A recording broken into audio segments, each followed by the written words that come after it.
अस्सलाम वालेकुम।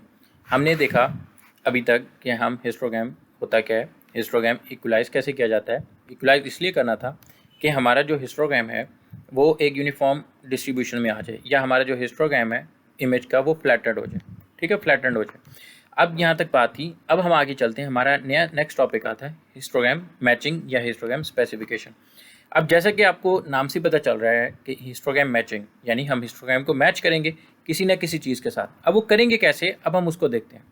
हम बेसिकली करेंगे क्या हिस्टोग्राम मैचिंग के अंदर, हम ये करेंगे कि हम एक इमेज को के हिस्टोग्राम को किसी एक रेफरेंस इमेज के हिस्टोग्राम की तरह हम उसको कन्वर्ट करेंगे, या उसको हम उसके साथ मैच करेंगे, ताकि हमारा जो गिवन इमेज है उसका हिस्टोग्राम दूसरे इमेज के हिस्टोग्राम की तरह हमें नज़र आना चाहिए। अब हिस्टोग्राम मैचिंग और हिस्टोग्राम इक्वलाइजेशन में फ़र्क है।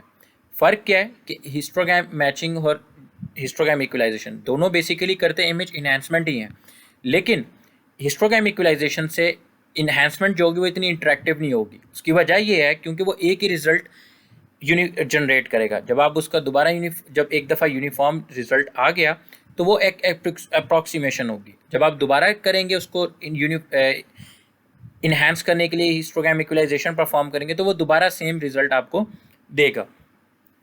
लेकिन हिस्टोग्राम मैचिंग में ये डिपेंड करेगा कि आप किस तरह की इमेज के साथ अपना हिस्टोग्राम को कन्वर्ट करना चाहते हैं। जिस तरह का आप रेफरेंस इमेज देंगे उसी के अप्रॉक्सीमेटेड आपको रिजल्ट मिलेंगे।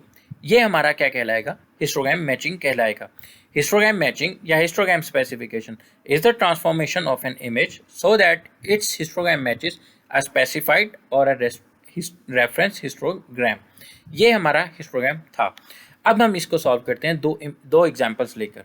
फॉर एग्जांपल, ये मेरा हिस्टोग्राम ए है, ये मेरा इनपुट इमेज है, और ये वाला जो दूसरा इमेज है ये मेरा कोई एक रेफरेंस इमेज है। मुझे इस इनपुट इमेज को के हिस्टोग्राम को इस जो रेफरेंस इमेज का जो हिस्टोग्राम था इस तरह से मुझे बनाना है, या इस तरह से इसको कन्वर्ट करना है। अगर आप यहाँ पे कोई एक बेसिक डिफरेंस देख रहे होंगे तो आपको ये 0 1 2 3 ये जो 0 1 2 3 ग्रे लेवल्स की जो वैल्यूज थी ये आपको रेफरेंस हिस्टोग्राम में 0 नज़र आ रही होंगी। तो इसका मतलब यह है कि अगर मैं लेट्स सपोज इसको ड्रॉ करूँ तो वो कुछ इस तरह से ड्रॉ होगा। अगर मैं एक्सप्रोक्सीमेटेड वैल्यूज ड्रॉ कर लूँ इस 3 बिट इमेज की तो ये कुछ इस तरह से लेट्स से ड्रॉ होगा। लेकिन जो मेरा गिवन इमेज है उसका हिस्टोग्राम सपोज वो कुछ इस तरह से ड्रॉ हो रहा है। ठीक है, ये तो कुछ अभी अप्रॉक्सीमेटेड वैल्यूज थी। अब ये हिस्टोग्राम मैचिंग होगी कैसे। नंबर 1, मैं आपको इसका कुछ रूल समझा देता हूँ।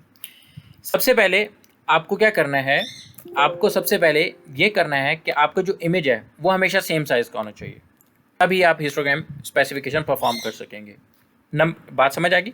सेम साइज़ का मतलब ये है कि इमेज के जो नंबर ऑफ पिक्सल हैं वो सेम होने चाहिए, रेफरेंस इमेज और इनपुट इमेज गिवन इमेज दोनों के, ताकि आप हिस्टोग्राम स्पेसिफिकेशन परफॉर्म कर सकें। अगर सेम नहीं होंगे तो आप स्पेसिफिकेशन परफॉर्म नहीं कर सकते। Number 1। Number 2, same bit image होना चाहिए, या 3 बिट। जैसे अभी हमने बात की दोनों इमेजेस जो हैं 3 बिट इमेजेस हैं, इनके अंदर नंबर ऑफ ग्रे लेवल्स जो हैं वो इक्वल ही हैं। यहाँ तक क्लियर हो गया। अब ये परफॉर्म कैसे करेंगे। सबसे पहले जैसे हम हिस्टोग्राम इक्वलाइजेशन परफॉर्म करते थे, हम इमेज के क्या करते थे, हिस्टोग्राम इक्वलाइज करेंगे दोनों इमेजेस का, लेकिन इनका मैपिंग फंक्शन थोड़ा सा चेंज होगा। अब मैपिंग फंक्शन इस तरह से चेंज होगा, मैं आपको भी यहाँ पे इंट्रोडक्शन बता देता हूँ। मैपिंग फंक्शन क्या करेगा, हम बेसिकली क्या कर रहे हैं, हिस्टोग्राम इमेज ए गिवन और हिस्टोग्राम जो हमारा रेफरेंस इमेज है, जो हमारा स्पेसिफाइड हिस्टोग्राम है, ये हमारा रेफरेंस इमेज है, रेफरेंस इमेज, ये हमारा रेफरेंस इमेज और दूसरे वाला हमारा गिवन इमेज। ठीक है, अब हम इन दोनों को क्या करना है, हमने इन दोनों को हिस्टोग्राम इक्वलाइज कर लेना है। सबसे पहला स्टेप हमारा क्या होगा, हिस्टोग्राम इक्वलाइज कर लेना। फिर उसके बाद हमने इनके इक्वलाइज हिस्टोग्राम को हमने मैप करना है।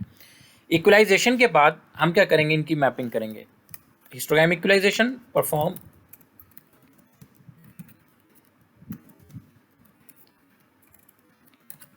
हिस्टोग्राम इक्वलाइजेशन परफॉर्म करेंगे, देन मैपिंग करेंगे।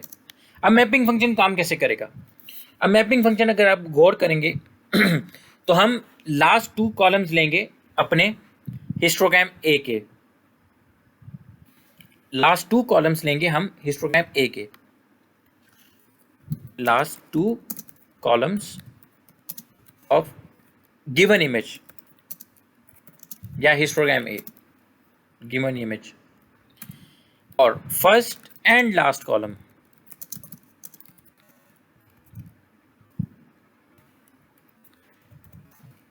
ऑफ इमेज रेफरेंस इमेज या इमेज बी, रेफरेंस इमेज। ठीक है जी, मैपिंग फंक्शन कुछ हमारा इस तरह से काम करेगा।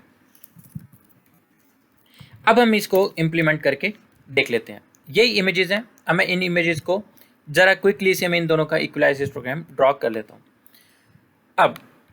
अब हम देखते हैं, ये मैंने इनके काउंट आगे लिख लिया। अब मैं इनका प्रोबेबिलिटी निकाल लेता हूँ। प्रोबेबिलिटी निकालने का आपको पता था कि प्रोबेबिलिटी हम कैसे कैलकुलेट करते हैं। प्रोबेबिलिटी डेंसिटी फंक्शन कैसे काम करता है, बेसिकली हमारा टोटल हम काउंट कर लेंगे, हम इन सबको आपस में काउंट कर लेंगे जी। टोटल हमारे पास ये कितने पिक्सल्स होंगे, 4096 हमारे पास टोटल पिक्सल है। अब हम इस कॉलम को प्रोबेबिलिटी डेंसिटी फंक्शन हम कैलकुलेट कर लेते हैं 4096। तो ये हमारे पास क्या होगा, प्रोबेबिलिटी निकल आएगी। अब प्रोबेबिलिटी निकालने के बाद हम इनका CDF ले लेंगे। CDF पहली वैल्यू वैसी 287, मैं इसको बल्कि यहाँ से कॉपी कर लेता हूँ,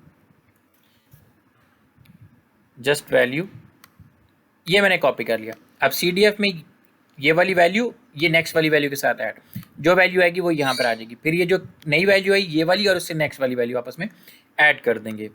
ठीक है, कुछ ये इस तरह से हमारा काम करेगा फंक्शन। अब मैं इसको यहाँ पे कर देता हूँ दिस कॉलम और दिस एंड सॉरी ये प्लस ये वैल्यू मेरे पास आ गई। अब मैं इसको इस तरह अगर स्क्रॉल कर लूँगा तो ये मेरे पास आपने देखा लास्ट में हमारे पास क्या आ गया, 1 आ गया।